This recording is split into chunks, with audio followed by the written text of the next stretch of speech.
Stefanie ler-Springorum, who just arrived from Berlin, the director of the Center for the Research on Anti-Semitism, and I have a very personal bond because I did my PhD at the center, and she directs it now, and we know each other also for a very, very long time, and are good friends. So, Stefanie?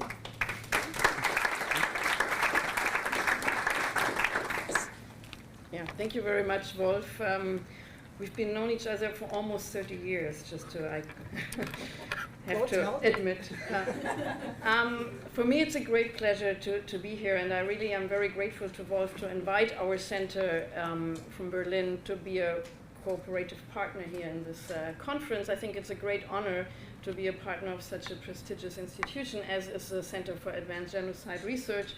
And at the same time, I think it's a good idea to bring together European/German perspectives and the US research community. So I'm really looking forward to this, and I don't want to, start talking about my institution. If you're interested, we can do this in the coffee break, because now we are starting this conference with what we could call some reflections on terminology, and we will have a paper that is co-authored by two colleagues of mine, and François, you will permit me to introduce also the other one who's not here, which is Ulrich Baumann, who is the vice director of the Holocaust Memorial, the Denkmal für die ermordeten Juden Europas in Berlin, and he is opening an exhibition on Kristallnacht tomorrow, I think.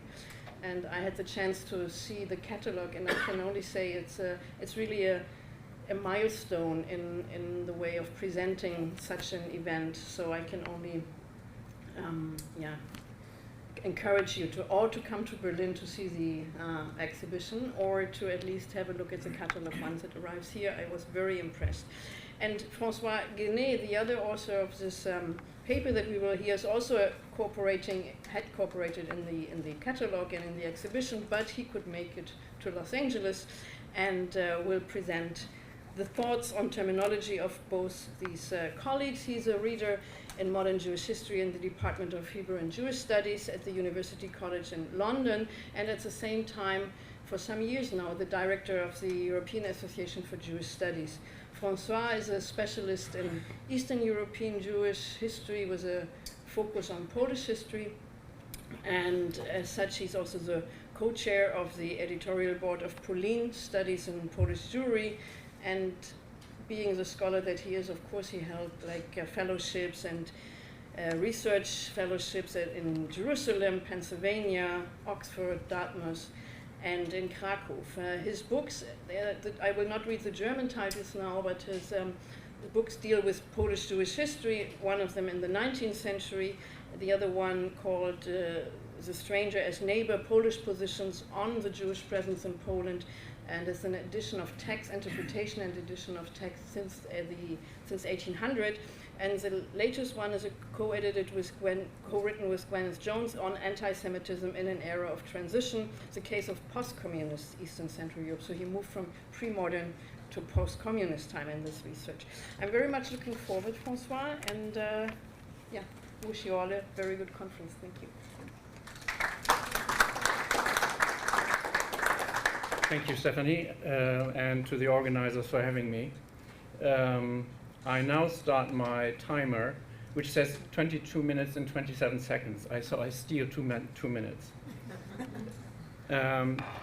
What I will present here is very much the result of work it's the outcome of a long-lasting discussion which I had with Ulrich Baumann over many years, and so it is really a joint paper which I'm presenting, and it has been an inspiration to work with Uli, who's an extremely fine scholar. The following reflections are motivated by the observation that a major shift in terminology concerning the events of November 9th and 10th, 1938 in Nazi Germany and Austria has now been all but completed, namely from Kristallnacht in a variety of versions to pogrom, equally in various guises. Considering the central significance of these events, which represent a major stepping stone from discrimination and exclusion of German and Austrian Jews to persecution and violence, and finally annihilation, it seems remarkable that this shift in terminology has not been investigated in its history, its contexts, and motivations. At the time, the perpetrators, various agencies of the Nazi regime, defined the attack on German and Austrian Jewries as Aktion, Judenaktion, Vergeltungsaktion, revenge, or as Rataktion, because of the victim of the assassination of Herschel Grünspan. In the immediate chronological context, the oddly sarcastic and inappropriate term Reichskristallnacht emerged. It is first recorded in June 1939 in a speech by an NSDAP speaker at a party convention in Lüneburg about what he defined as a humoristic elevation of the events, without defining, however, who did this elevation. The most likely origin of this term, Reichskristallnacht, is Berlin popular parlance and its characteristic mockery of pompous Nazi terminology, adding Reich to whatever project the regime undertook. In the first step, we would like to reflect on the term pogrom as it emerged in the Eastern European context and how it has been critically discussed in recent and not so recent scholarship. In a second step, we would like to shed light on the trajectory of the terminology used in the German and English languages. This paper will discuss how after the war, both Reichskristallnacht and Kristallnacht, the short version of the term, gained common currency in public as well as academic discourse in East and West Germany as well as Austria and beyond German language countries, where it was then increasingly supplanted by the term pogrom. Since a number of years, the November events are referred to almost universally, both in common parlance as well as in academic language, as a pogrom, including this conference. Pogromnacht, Reichspogromnacht, November pogrom, November pogrom, or November pogrome. One perspective will be dedicated to the post-war German context, and the other to what we call the empathetic use by mostly Jewish authors from around the period of the events, but also in the post-war period. And this is a 18 pages paper which I have to congest dramatically. Over the past generation, a thorough historical reflection has significantly broadened our understanding of anti-Jewish violence in Eastern Europe and the history of the term pogrom. The Russian term originally designated widespread devastation, particularly in the context of wars. It was first used to identify anti-Jewish violence after the attack on the Jewish community in Odessa in the Russian Empire in 1871. The narrowing of its meaning in the Russian language to mark inter-ethnic violence against Jews was a result of the mass occurrence of anti-Jewish violence in 1881-82. In his recent analysis of the pogrom in Chisinau in 1903, Steven Zipperstein presents convincing evidence that it was not before the early years of the 20th century that this meaning of the term gained common currency beyond Russia. Inter-ethnic violence, including anti-Jewish violence, was a recurrent phenomenon across Europe, including Eastern Europe and Russia, since times immemorial. Both Jewish and non-Jewish contemporaries, however, considered the more than 400 anti-Jewish riots in 1881-82 as a new phenomenon for which the relatively recent term of pogrom seemed appropriate. John Clear, my colleague who passed away prematurely, argued that the incidents indeed represented a major shift in anti-Jewish violence. Their novel character resided in the fact that they did take place in urban setting and that they were triggered by more recent developments of infrastructure like railways and telegraphs and the wider dissemination of the press. I quote, "The press provided the newspapers, official broadsides, and printed decrees that expedited the spread of the misinformation and rumor that played such an important role in sparking pogroms. Most importantly, these factors established the idea of the anti-Jewish pogrom in the popular mind, creating a precedent, a model for future riots," end quote. In their studies, Hans Rogger, Michael Aronson, and John Clear have rejected the hypothesis that the pogroms of 81-82 had been ordered inspired or triggered by the Tsar or higher echelons of the Russian imperial administration. They emphasized the contrast between the very high number of incidents, 400 in 1881 and 82, and the relatively low intensity of this violence. Among the around 40 fatalities, half were actually pogroms. So more than 400 incidents, anti-Jewish riots, 40 people get killed, 20 of them were Jewish victims, and 20 were pogromists. This is a plotting of the first 30 days, of this violence. John Clear also emphasized the virtual absence of religious features in the instance of this wave of violence. So synagogues were not singled out for attack.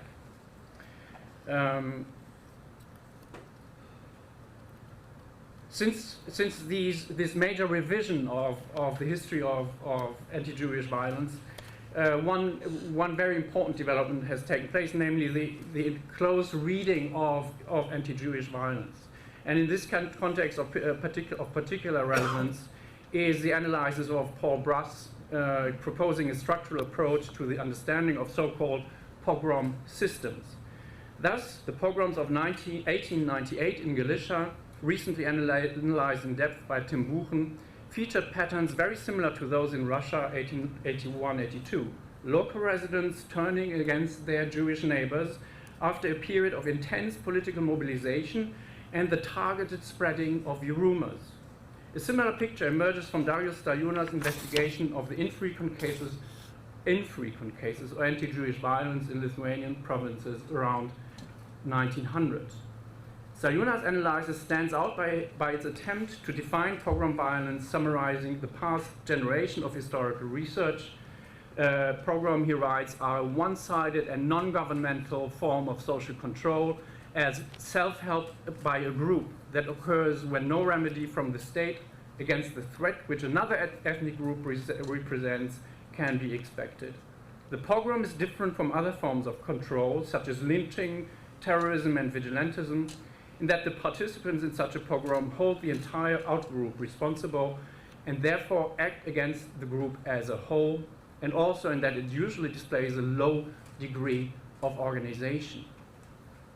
This definition, and I can't go into the details of the theory, is based on Seneschal de la Roche's interpretation of anti-African American violence in the same period, which is known as, which is based on relative deprivation theory and is known as competitive ethnicity model, and a major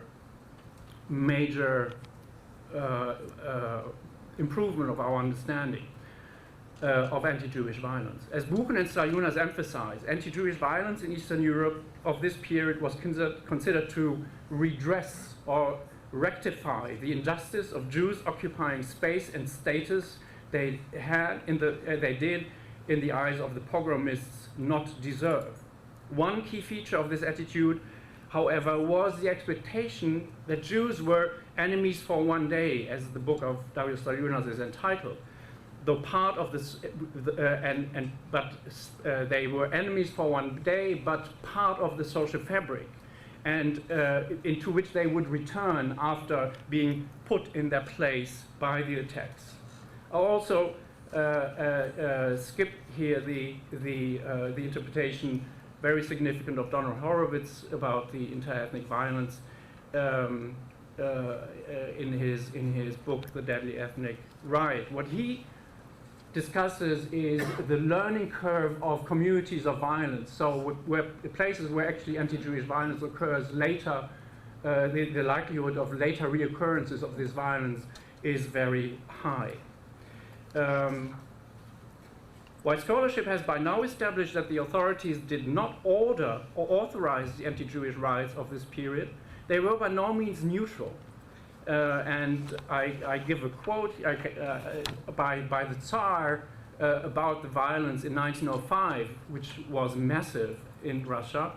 The Tsar said about this violence, quote, "A whole mass of loyal people suddenly made their power felt. And because 9/10 of the troublemakers are Jews, the people's whole anger turned against them. That's how the pogroms happened. End quote. The instances of Eastern European anti-Jewish riots, which gave a certain type of inter-ethnic violence their name, pogrom, were neither ordered nor authorized by the government or the authorities. And I return to this slide. The idea was that there is a sequence of events, that there is some sort of system we can find in the structure of these events, but it's impossible to identify. They were the result of strong inter-communal tension, anti-Jewish resentment, and targeted incitement by anti-Semitic authors, agitators, and movements. Leading officials, members of governments, or heads of state would come to condone such riots, but their fear of loss of control would prevent them from making the incitement to mass violence or its implementation a tool of governance. The difference to the Nazi terror of the Jews of Germany and Austria in November 1938 is obvious.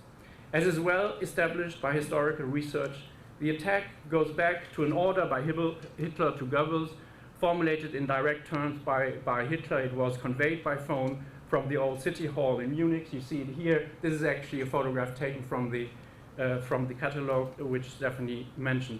I don't go now into the details of this order because Wolf will speak about that in more detail.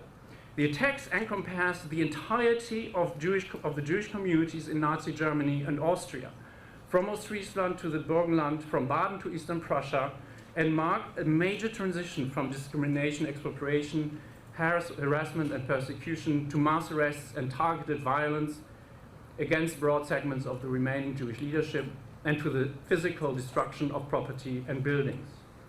And I give you two maps. The first map is a map of the Jewish communities within the borders of the German Reich in 1933. And what I give you next is the map which has been plotted by Ulrich Baumann of the places of attacks on synagogues, which does not include a full map of the events because we have, as you know, physical violence against people and private property. So if we compare these two maps, you see that it is absolutely congruent, plus obviously Austria. So this is in contrast to the firecrackers, so to speak, of Russia 1881-82. This is a comprehensive event which happens in the course of one night. And so what I would like to move now to is the situation after the war, how the terminology about Kristallnacht or the November pogrom or what I would prefer, the November terror, actually developed. In the post-war period, commemorations of the November events was, it seems, limited to Germany and gravitated around anniversaries. In 1948, commemorative events referred to the November attacks exclusively as Kristallnacht. They were, for example, organized by the Vereinigung der Verfolgten des Nazi-Regimes, the Association of Victims of the Nazi regime. In hindsight, the commemorations in 1953 seem a turning point leading towards Schmidt, important analyst of this commemoration, as a process of pluralization and a growing routine, Habitualisierung of historical memory, at least in the Federal Republic of Germany. A broad range of institutions, parties, movements, and religious communities in Western Germany made November events an often marked reference for commemoration of the Nazi period. We have here a march in Brühl, a small town near Cologne, and this is actually the Red Cross, which is marching, commemorating the November events. We also have a narrowing of the memory on the November events to anti-religious or the violence against against places of worship. The late 1970s and 80s saw a growing tendency in the Federal Republic of Germany to avoid the term of Kristallnacht in public and academic discourse. And I will give you a quote by one of the pioneers of Holocaust research in the German Federal Republic, Wolfgang Schäffler. Pogrom, and this is it was published in Aus Politik und Zeitgeschichte, a high-profile, high-print-run publication, and the issue is in 1978, where he writes on the occasion of the anniversary of the date, and I quote at length in this case: "Pogrom, this Russian term means annihilation, destruction, riot, and as the Brockhaus explains, a persecution specifically of the Jews, combined with plunder and violence. History offers many examples of this. The events beginning in the night from 9th to 10th of November, commonly known as Kristallnacht, was an exemplary case of a pogrom. One should therefore identify these events as such and restrict the generally used Kristallnacht, which expresses only one aspect, namely the smashing of windows, only as a footnote." So there's a very broad move, and this is throughout the late 70s and early 80s, to move away from the term Kristallnacht as too euphemistic, and to turn to pogrom as an alternative term. Schäffler's article is part of a massive expansion and broadening of commemoration, referring to November 38, and the New York Aufbau reflected. It is like the floodgates have opened. In this, he writes the Aufbau in December 1978 about the number of the multiplication of events. So here we have an example of a silent march in Berlin in 1978. The shift of terms from Reichskristallnacht to pogrom, November pogrom, or others were part of this rising interest in the events of 1938. And both the interests of the use of a different terminology were part of a profound growth of importance of history in general and of the history of National Socialism. The reasons are manifold, and I will again shorten dramatically. First, a sense of growing urgency of historical remembrance, and the growth, the increase in local initiatives to look at local history. Second, very important, the so-called Hitlerwelle, a dramatic rise in neo-fascist, neo-Nazi activities throughout the German-speaking areas, glorifying National Socialism, leading to worried interventions of the representation of the Jews in Germany. The Central Council of Jews in Germany hosted a second Youth and Culture Conference in Dortmund on November 10, 1978, dedicated to investigate Nationalsozialismus und die jüdische Gegenwart, National Socialism and the Jewish present. Among younger politicians in attendance was the head of the youth organization of the Social Democratic Party, Gerhard Schröder, sitting to the right. He eventually became Chancellor of the Federal Republic of Germany. The other participants of this panel include Micha Brumlik, known to many of you, and Henrik Embroda, also probably known to many of you.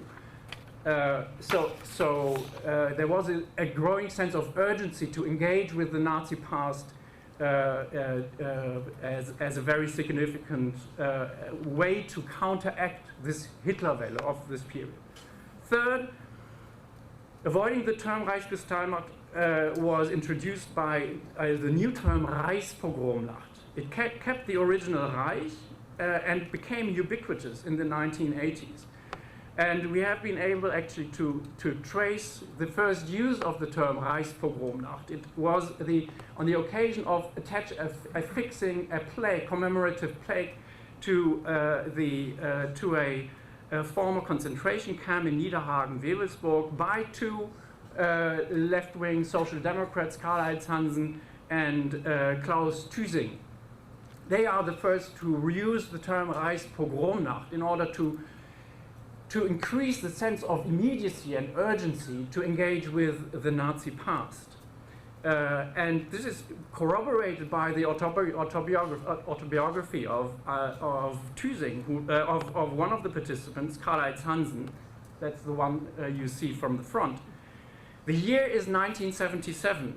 Deutscher Herbst, German autumn, the period of terrorist threat to the Federal Republic. 9th November, 39th anniversary of the pogrom. The papers in Düsseldorf write about expressions of sympathy for the SS murderers accused in the Majdanek trial and about insults against concentration camp witnesses. The head of the Christian Democrats in Bremen asked for the burning of Erich Fried poetry. So what we have here is an identification of these social democrats with the Jewish victims of November 1938. So it was a sort of an exit strategy of the left. Already at the time, in the 1970s and 80s, there were serious criticisms of the use of pogrom. And I give you a quote by the famous or well-known author Barbara Noack. Does Reichspogromnacht offer a more adequate description of these horrors? Pogroms are unfortunately frequent phenomena. Do we, the Germans, want to hide by blending in the mass of rioters and pretend we are actually the same? By the same token, we will help let fade into the background the uniqueness of the Nazi crimes, the dimensions and the unheard of systematic character of how we Germans proceeded gets lost. And I have now to really, that's terrible, terrible. I have to move to my last bit, the empathetic use of the term pogrom, and I go to the contemporary period. And I will just give two examples, and I have to give these two examples because they reflect how actually Jews would reflect what happens at the time. This is the most important leading journal paper, Polish Jewish paper of the period, Nasz Przegląd, who says in the headline, Straszliwy pogrom na Żydów, terror pogroms of the Jews in Germany, but in the article writes that thousands of proofs demonstrate that the entire anti-Jewish campaign was inspired by Nazi forces. And I give you another quote from a treatise published in Strasbourg in 1938, one of the very earliest published treatises about Kristallnacht.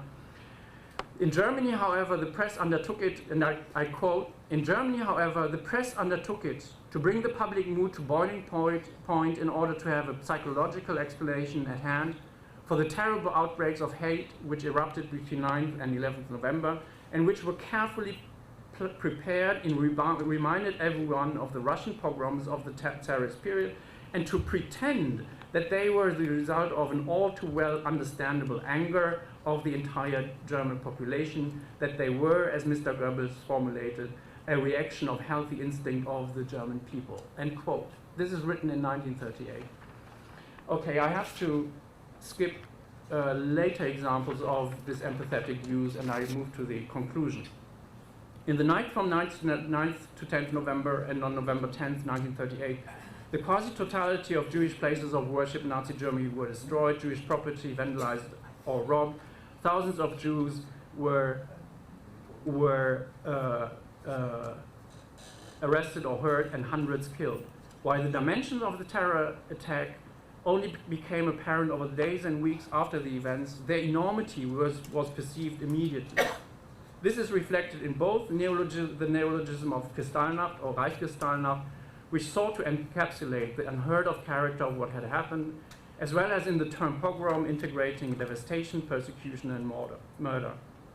But it is also a reflection of the inability of polite society, of Jews and non-Jews, to comprehend that the institutions of the very foundations of civil society, the police, uniformed people, political representatives, would be at the very core of this violence inflicted on the Jews of Germany and Austria, or contribute, such as fire departments, to its devastating effect. In contrast to the anti-Jewish riots as they unfold in Eastern Europe in the 19th and 20th century, the violence directed against Jews, Jewish property, and Jewish places of worship appears of a very different kind. coordinated, centrally organized, executed by armed and uniformed units directly depending on the central agencies of the Nazi regime. This was a centrally organized and coordinated state terror attack, as the two maps of the Jewish communities 1933 and 38 have demonstrated. To use the identical term for these two sides of the November events is historically wrong and misleading. It would be problematic, not in the least because it would fail to call out Goebbels' deceit of the spontaneous people's wrath. To avoid the term pogrom does not exclude the events of November 9, 38 from the long history of anti-Jewish violence. The advantage of an increased terminological precision, for example, by using a term like November terror, would help, however, to distinguish the dynamic which unfolded in the case of the unique dynamic towards the catastrophe of the genocide, would make this much more tangible. These events were planned, organized, centrally triggered, and executed to the most devastating of effects. Thank you very much.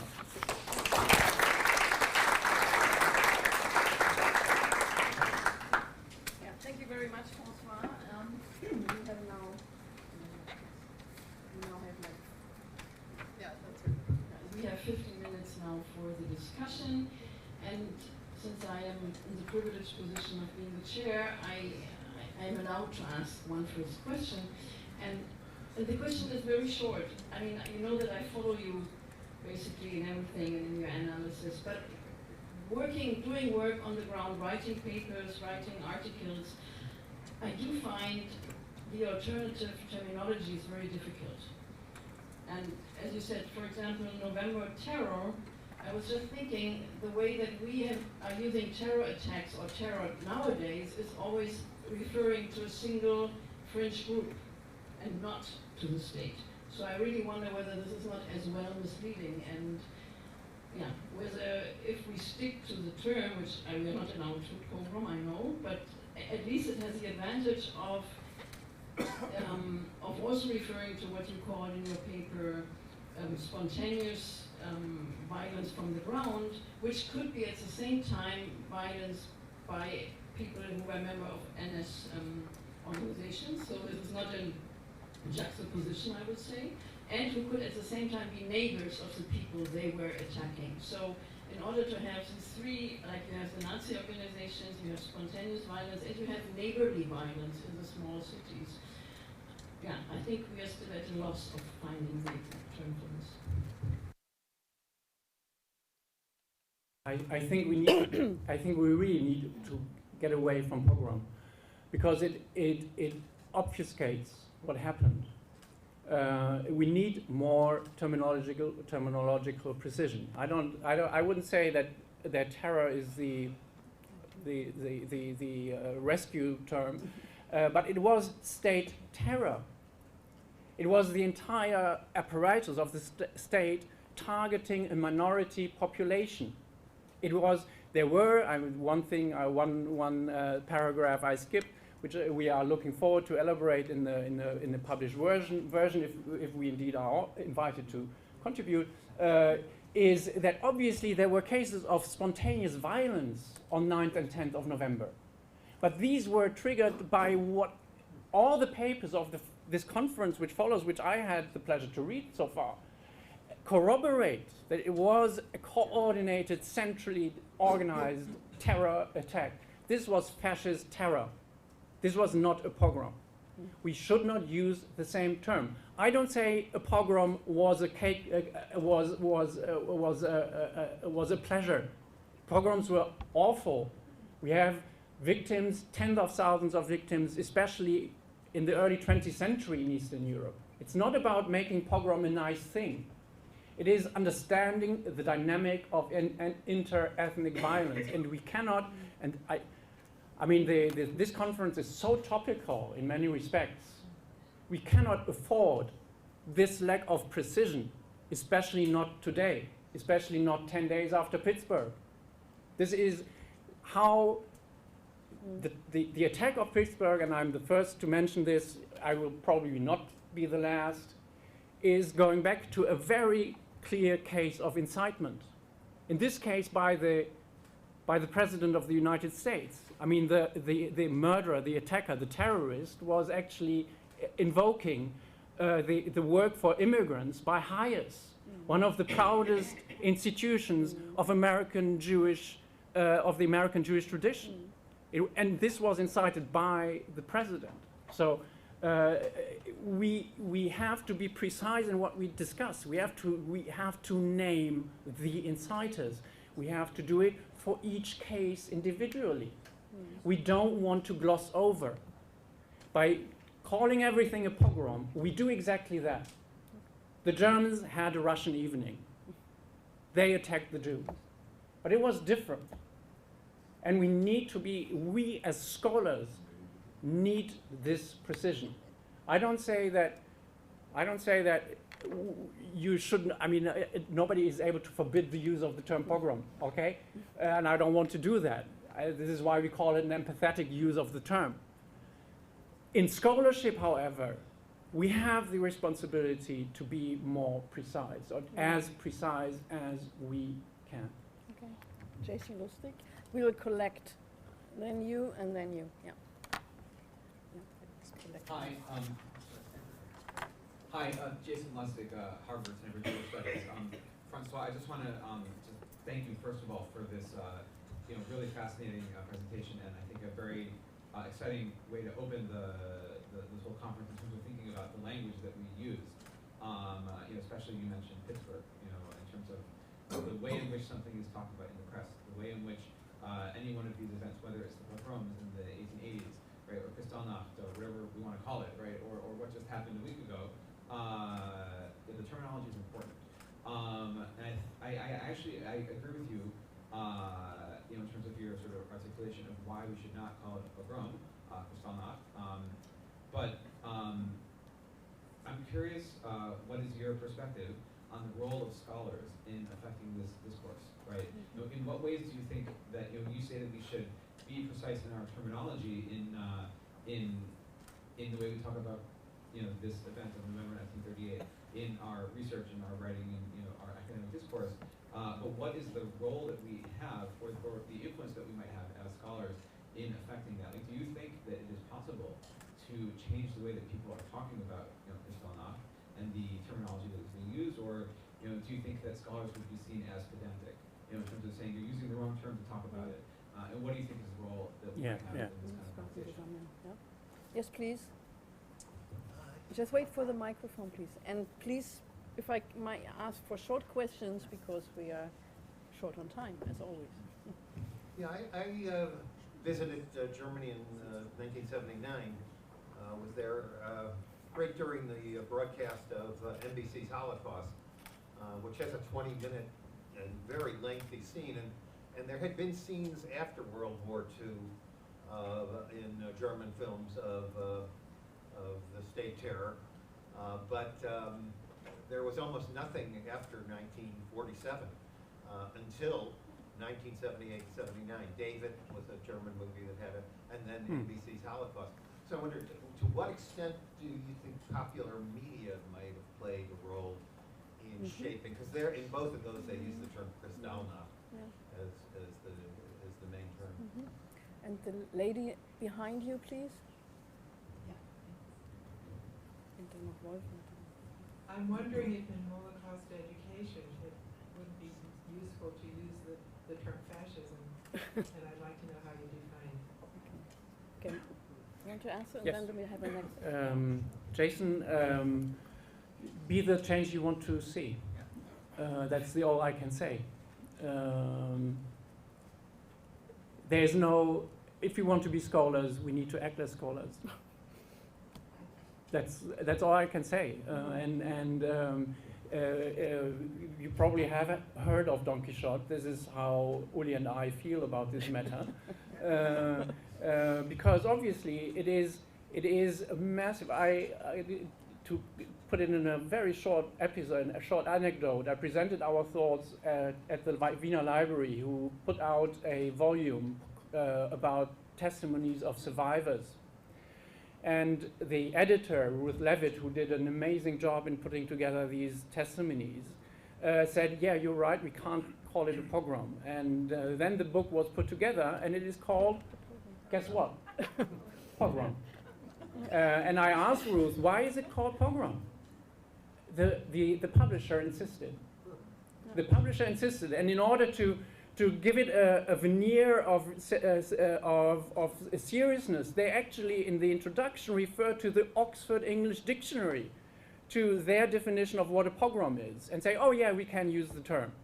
Because the Oxford English Dictionary, which is obviously our most senior source of historical knowledge, says so.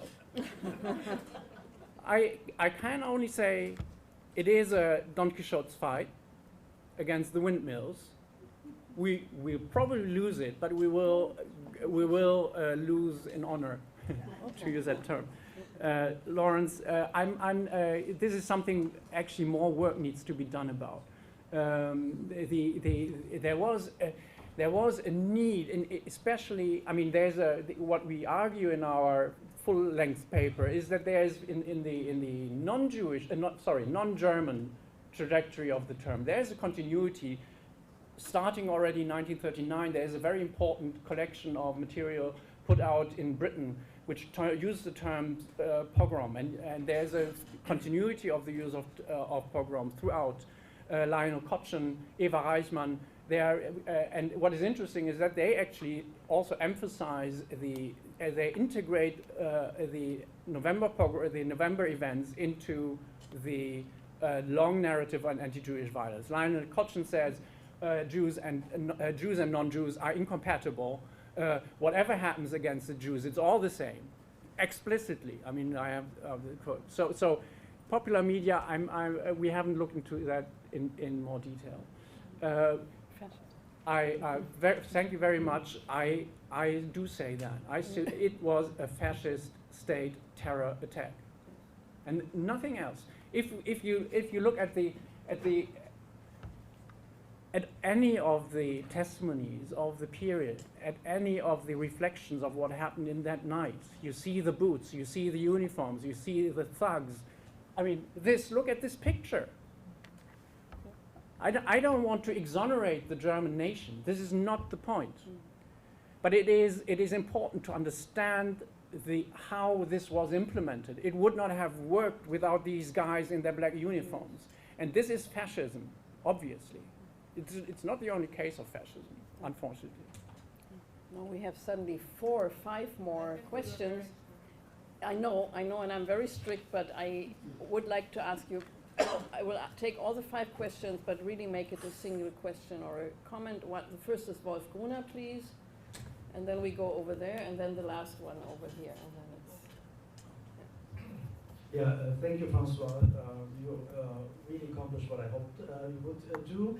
So I'm all in favor of really thinking hard about terms. But the problem sometimes is terms develop their own kind of life.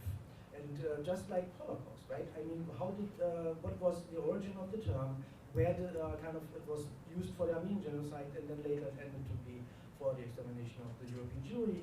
It's contested by using Shoah, and I know this as a scholar, but still I call my class Holocaust. Yeah. So there is kind of an original life. There's a tension there. over there, yes, I've seen you, but it's all your noon break that will be shortened if you talk longer than 1 minute. Harold Marquis from UC Santa Barbara. Basically, my question was the same as Wolf's, was the same observation, that the original meaning of some of these terms has been long overshadowed by newer meanings, and one could say, so Holocaust, there's a biblical meaning of burnt offerings. That is just gone from except for theologians perhaps and biblical scholars, we don't really have that meaning anymore. And I think the same thing is true of pogrom. One could say there's a pre-mass media or pre-mass communication and a post-mass communication that becomes state-sponsored. And I would guess that if you did a survey in the lecture hall here on campus, that violence is the overwhelming definition that students would give, as opposed to spontaneous. So I wouldn't worry too much. Well, this is a